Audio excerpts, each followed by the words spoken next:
Hola, este es un comentario acerca del primer capítulo de Alicia en el País de las Maravillas. Este capítulo se llama Por la madriguera del conejo. En esta versión que estoy comentando, en la edición de este libro, antes de los capítulos, hay un poema. Y en este poema literalmente se nos relata cuál fue el proceso de creación del libro. Lo que había comentado la anterior vez es que Alicia en el País de las Maravillas nace a través de la petición de tres niñas que están navegando por el río Támesis al lado de Lewis Carroll. Es a través de la petición de que estas niñas quieren que se les cuente un cuento con tintes de fantasía, es que a Lewis se le ocurre toda esta maravillosa historia de Alicia en el País de las Maravillas. De hecho, se dice que Alicia como tal tuvo tres fases de producción. La primera fue en el río Támesis, después fue en el momento en que Lewis a través de su memoria estaba tratando de recordar qué cosas había dicho en ese momento. Y después la tercera parte ya fue cuando se hizo literalmente una edición con ilustraciones y una edición completamente ya para venta al público. De hecho, Alicia, el nombre Alicia es referencia a una de las niñas que estaba presente en ese momento, que era hija de un colega de Lewis Carroll en la Universidad de Oxford en donde trabajaba. Lewis Carroll después se le regaló este cuento, ya cuando estaba totalmente producido el libro, a la niña. Ya pasando directamente a la historia, comenzamos con Alicia que está al lado de su hermana. Y Alicia está, por así decirlo, aburrido. De vez en cuando echa a ver lo que está haciendo su hermana y está leyendo un libro. En este momento Alicia se cuestiona de en qué sentido tiene un libro sin ilustraciones ni diálogos. Es en este momento en que nos damos cuenta de que Alicia, por así decirlo, es demasiado niña, ya que ella solamente concibe los libros como cuentos y que deben de tener dibujitos y deben de tener diálogos entre los personajes. No sabemos qué habrá leído la hermana, pero posiblemente no haya sido nada de esto parecido. Como está aburrida, le está entrando un sueño y en ese momento ve un conejo blanco. Y aquí ya comienza toda la parte de que el conejo habla de que ya se le está haciendo tarde. Lo curioso es que a Alicia en el primer momento no se le hace nada raro que un conejo tenga un chaleco y un reloj. Después de un rato comienza a pensar que nunca había visto un conejo con un reloj. Y en ese momento Alicia prefiere ir a perseguirlo y ve que el conejo entra por una madriguera y Alicia también entra en la madriguera. Cae tan súbitamente que no le da tiempo a pensar en nada en el momento que ya se da cuenta que está cayendo. Y aquí es lo que comentaba en la parte de introducción de la relación que hay con las matemáticas. El autor pregunta de que si el túnel por el que está cayendo Alicia es realmente muy profundo o simplemente la niña está cayendo demasiado despacio. Está cayendo tan despacio que literalmente tiene tiempo para preguntarte qué va a suceder después. Lo que inmediatamente hace es tratar de ver abajo, pero el pozo es demasiado oscuro, entonces no se puede ver nada. Entonces comienza a ver a su alrededor y comienza a ver muchos armarios y estanterías. En los armarios y estanterías no encuentra nada mientras va cayendo. Y en ese momento encuentra un frasco de mermelada naranja, pero el frasco está totalmente vacío, lo que es una pena. Alicia quiere soltar el frasco, pero no lo hace porque le da miedo de que pueda herir a alguien al finalizar la caída. Entonces simplemente lo que hace es meter el frasco en una estantería que estaba cerca.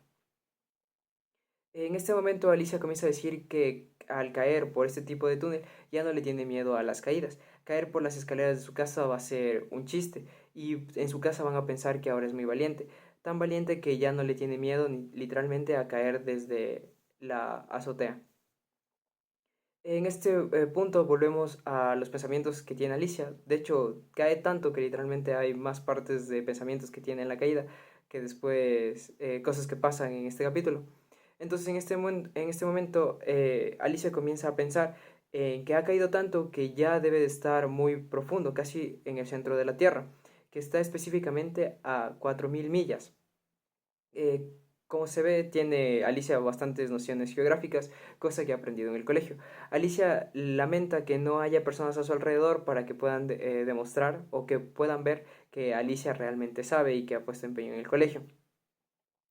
En este momento, simplemente ella dice que a pesar de que sabe que posiblemente está en el centro de la Tierra, no sabría cuál es su longitud y latitud.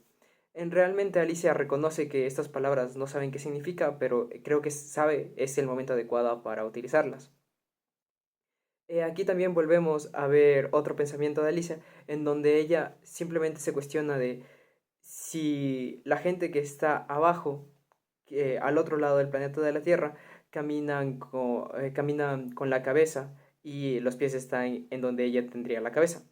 Lo que no se da cuenta aquí también, poniendo como un poco de relación a las matemáticas, es que en ese momento de la caída, ella, su sistema de referencia no es el mismo sistema de referencia que tienen las personas al otro lado del planeta.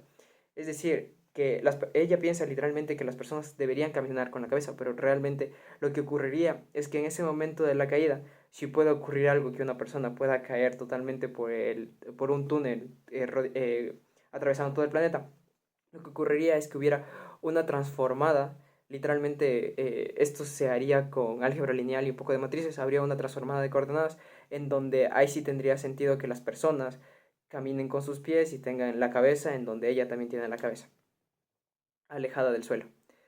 En este punto hay algo que me pareció bastante interesante y creo que eso es en lo que más me voy a extender. Y está cayendo, sigue cayendo y se pregunta si ella podría hacer una reverencia. Creo que específicamente sí, o sea, deberíamos analizar como que el sistema inercial y todo ese tipo de cosas para que ella pueda hacer referencia, una reverencia, pero según yo sí.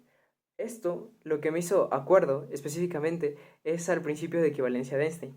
Esto es una conexión creo que tal vez demasiado forzada, pero me pareció demasiado interesante. El punto es que este principio de equivalencia de Einstein indica que una persona en caída libre es un sistema de referencia totalmente equivalente a una persona que está en velocidad constante o literalmente tiene una velocidad cero. A las personas que hayamos estudiado, que hayan estudiado eh, la física de Newton, la física moderna de Newton, se diría que no. O sea, una persona que está en caída libre obviamente tiene una aceleración, entonces no es lo mismo que estar en una velocidad constante o tener una velocidad cero. Se piensa que la gravedad es una fuerza que nos empuja hacia abajo o que literalmente nos atrae hacia la Tierra, pero en realidad esto no es así. Einstein lo demuestra al decir que en realidad no existen campos gravitacionales, es decir, que no existe una fuerza que nos empuje hacia los objetos que tienen masa, sino que simplemente estos objetos, como tienen masa, curvan el tejido del espacio y tiempo. Hay una frase que dice que la materia le dice al espacio-tiempo cómo curvarse y el espacio-tiempo le dice a la materia cómo moverse. Eso es lo que ocurre. Realmente lo que está ocurriendo es que nosotros siempre nos movemos en línea recta, incluso en diferentes campos gravitacionales. Aclaro que esto es una forma de expresar, ya que no existen los campos gravitacionales. Lo que pasa es que como nos movemos en espacio curvos, parece que nosotros nos estamos moviendo hacia esos objetos tan masivos y por eso nosotros pensamos que existe un campo gravitacional que tiene gravedad, pero realmente esto no es así. Esto se puede notar, de hecho, en la Tierra. Si nosotros cogiéramos a dos personas que parten desde la línea ecuatorial y caminan hacia los polos con o sea, están en la línea ecuatorial y separados unos 10 kilómetros entre ellos y caminaran recto hacia los polos, en algún punto ellos se encontrarían, demostrando que en un espacio curvo, es decir, un espacio que no cumple la geometría de Euclides, no existe tal condición de que las líneas paralelas nunca se tocan. Y esto se conoce como las líneas geodésicas, que representan el camino más corto en un espacio curvo. Eso creo que es todo lo que quería decir acerca de esto. Y luego Alicia, cuando sigue cayendo, se acuerda de su gata. Aquí se pregunta de si alguien se acordará de comer a su gata. Y luego dijo, bueno, de tal modo ella podría cazar un ratón o podría cazar un murciélago. Se pregunta si los gatos comen murciélagos y luego se pregunta si los murciélagos comen gatos. Como no es una pregunta que pueda responder, dice que no hay por qué plantearla. Pasamos y comienza mediante el sueño. Es decir, muchos creen, muchos interpretan que todo lo que está ocurriendo en Alicia en el País de las Maravillas es un sueño. Esa es la interpretación surrealista, en donde simplemente todo el mundo que se cuenta Alicia en el País de las Maravillas es el mundo onírico que representa a Dalí o del que se inspiraba Dalí. En este Alicia, entonces cuando decimos que interpretamos que Alicia tuvo un sueño y todo lo que está viviendo ahora es un sueño, ahora nosotros estamos diciendo que tiene un sueño dentro de un sueño. Más o menos la idea del origen o de Inception de Christopher Nolan. En este sueño, ella está hablando con Dina, que es el nombre de su gata, y le pregunta si alguna vez ha comido murciélago. Ahora ya ha caído y cae en unas hojas, entonces no sufre ningún rasguño. De nuevo vuelve a ver el conejo blanco que dice que está llegando tarde. El conejo blanco siempre va a ser una representación del tiempo y de cómo nosotros siempre estamos llegando tarde. Literal, o sea, si nosotros estamos buscando el tiempo, siempre vamos a estar tarde para el tiempo. En este momento Alicia quiere seguirlo, pero se encuentra en un pasadillo en donde hay muchas puertas. Ninguna de las puertas está abierta y después veo una mesa de cristal con tres patas. Aquí de nuevo es una alusión a las matemáticas. De nuevo, no creo que estoy forzando la relación, pero se me hizo interesante comentarlo. Nosotros si queremos formar un plano, simplemente necesitamos tres puntos. Entonces, esas tres patas representan esos tres puntos que forman el plano de la mesa. Eso solamente. Luego nota que en la mesa de cristal hay una llave, pero la llave no entra en ninguna de las puertas que está alrededor de ella. Y se pregunta realmente si la cerradura es muy pequeña o la puerta es muy grande. Ya saben, este juego de proporciones y perspectivas que estuve hablando en el primer capítulo y también que apareció más o menos en el segundo capítulo de introducción. Luego Alicia ve a través de unas cortinas que existe una puerta de que tiene una altura de 15 pulgadas. Ella no cabe ahí. Y de nuevo hace referencia al juego de proporciones, de que ella es muy grande para la puerta o la puerta es muy pequeña para ella. Esto es interesante, ahorita que me pongo a pensar, ya que Platón tenía la idea de que existen ideas, básicamente, eh, de relaciones, o sea, que específicamente las relaciones existen en un mundo ideal o idético, así básicamente como pensaba que existía la verdad, la bondad y la belleza. Pero el problema es que eso no tiene sentido, ya que las relaciones siempre, valga la redundancia, siempre es una relación entre dos objetos.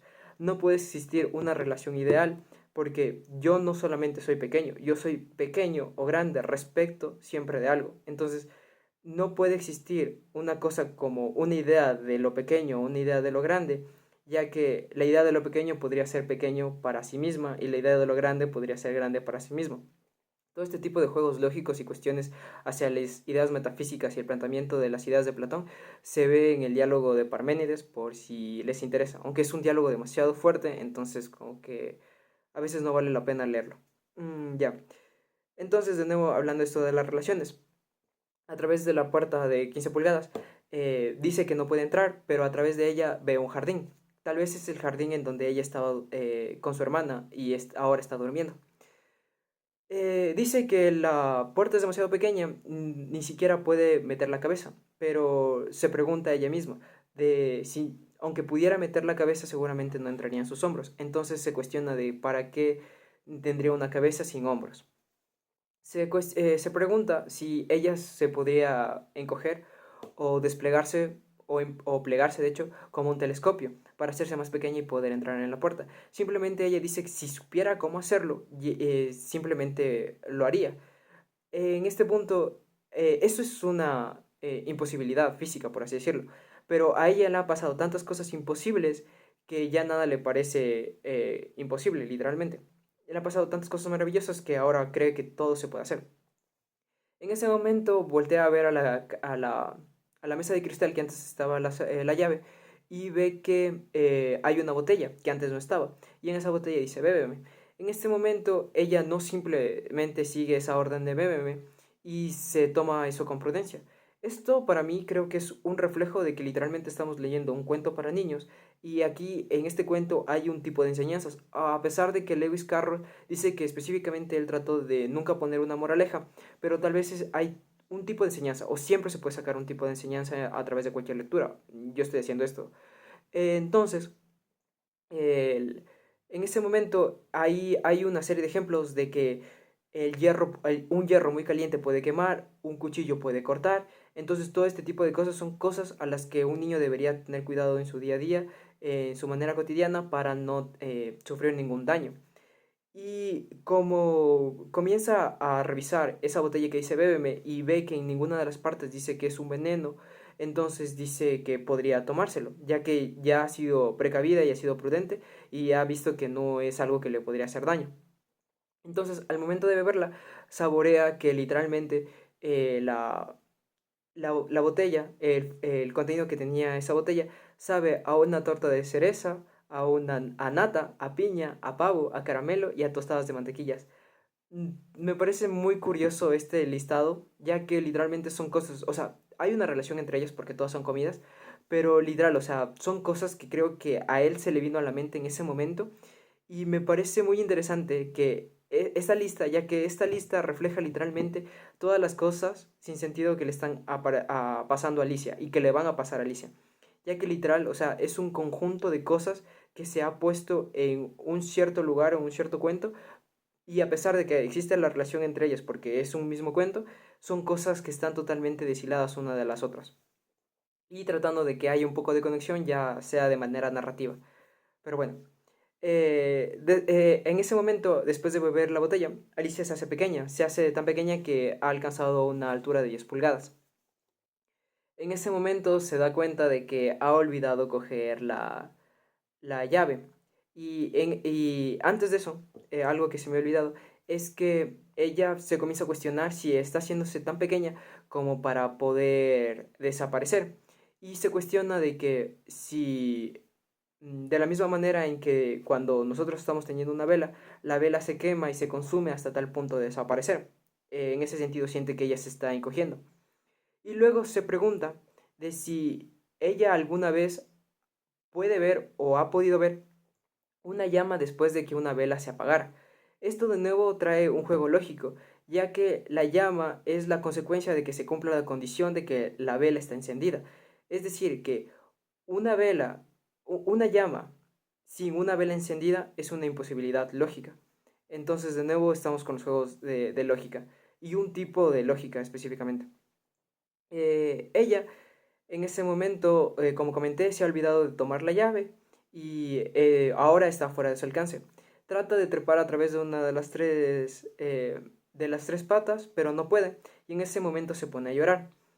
Ahí ella se reclama a sí mismo, se dice que este no es el momento para llorar, deja de llorar y lo hace de una manera muy severa.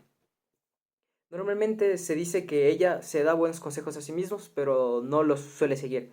Eso creo que nos ha pasado a todos. Es más fácil dar consejos que seguirlos.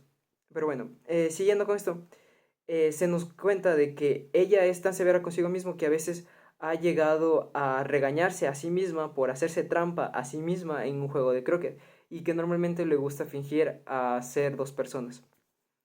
En ese momento también encuentra un pastel y al comer el pastel se nota que no ocurre nada. Esto le causa extrañeza ya que ha estado ya tanto en el mundo de las maravillas que ahora que no le ocurre nada simplemente se le hace extraño y extraña de hecho que ocurran cosas. Y ya, ese es el final.